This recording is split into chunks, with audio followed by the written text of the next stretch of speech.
A warm welcome to Empowering You for Victory. I trust you're going to have a great weekend enjoying living the life of Christ. Praise God forevermore. Moen and I send our fondest love greetings to every one of you. I'm looking forward to seeing you in service on Sunday morning and Sunday evening.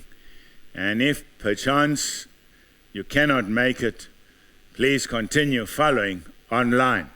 But it's much better in person. And so put that as your goal in your life.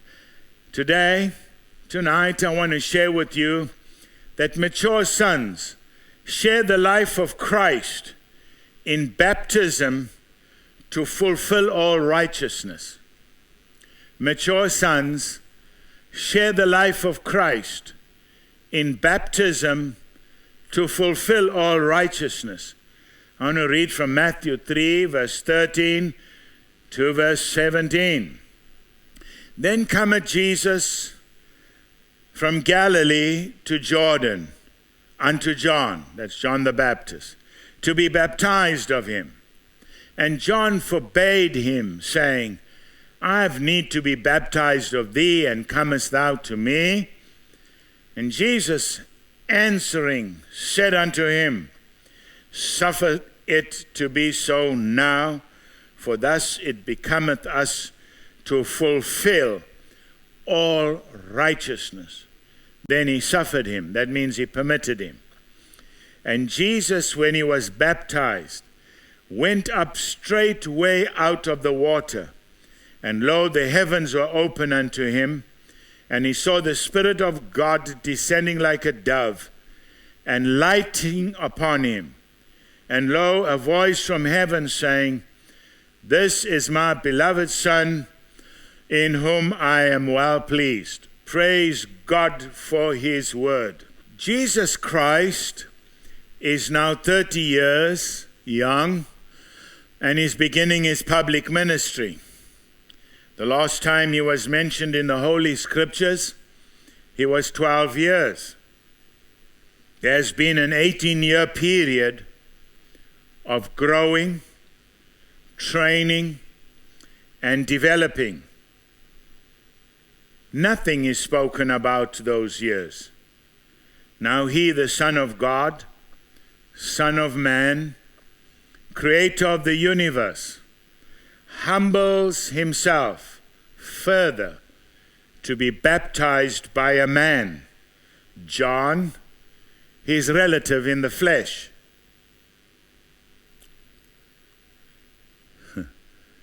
John understood by revelation who Jesus was, and John actually says, he was before me. John was born before Jesus. But John says he was before me. John says, I'm not worthy to untie his sandals, his shoelaces. That's how great John knew Jesus. When John saw Jesus coming, he said to those around him, Behold, the Lamb of God that taketh away the sins of the world. John was a waymaker.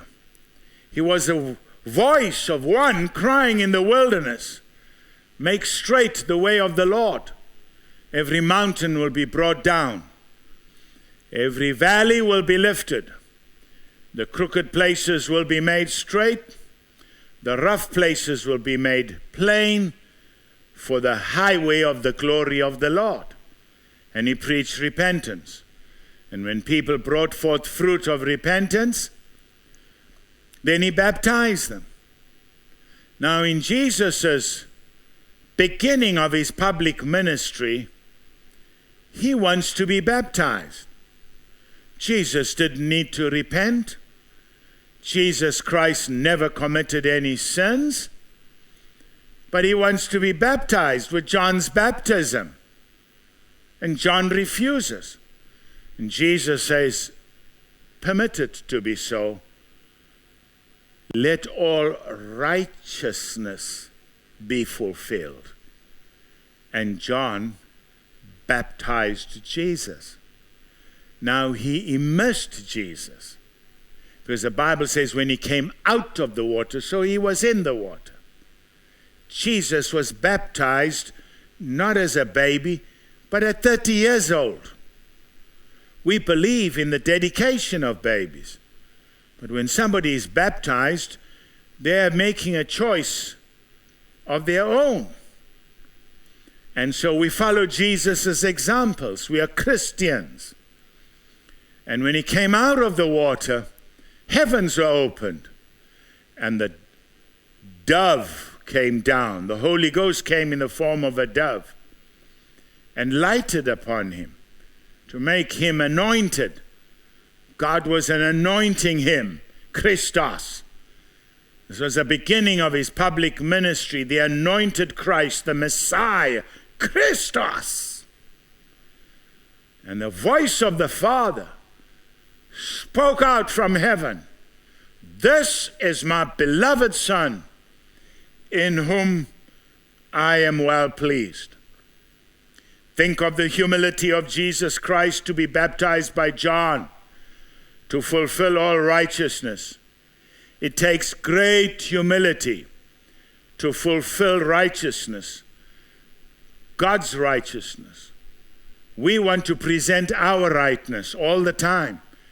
We win arguments to show how right we are.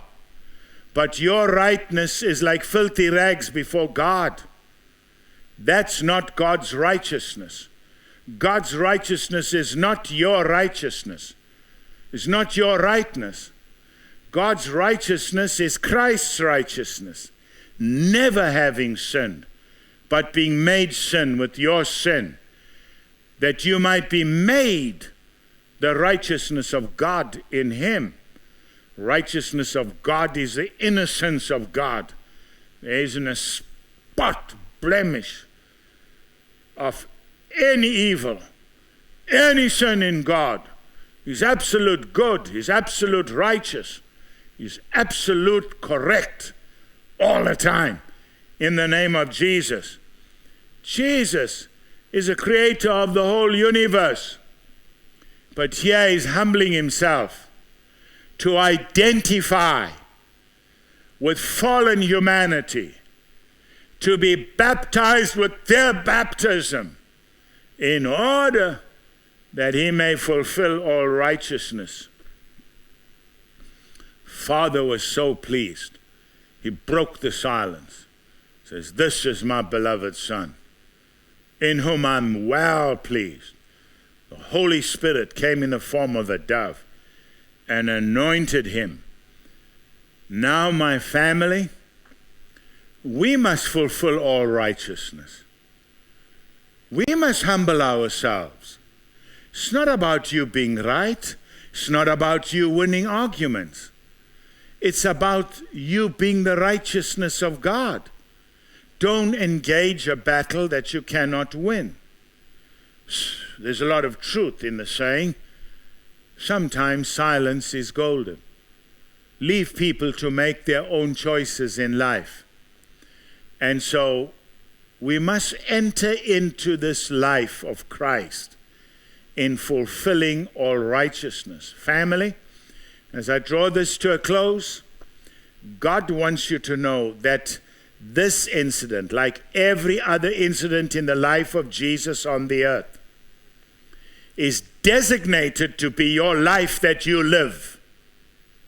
Because Christ came in as your life.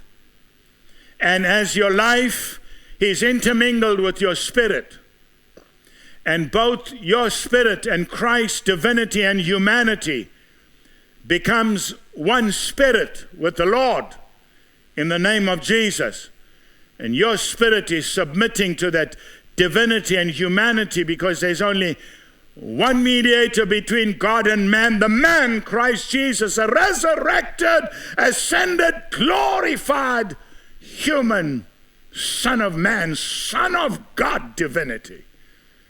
He's the one that joins God and man together. And our place is to humble ourselves that he may exalt us in due time. Humble yourself under the mighty hand of God.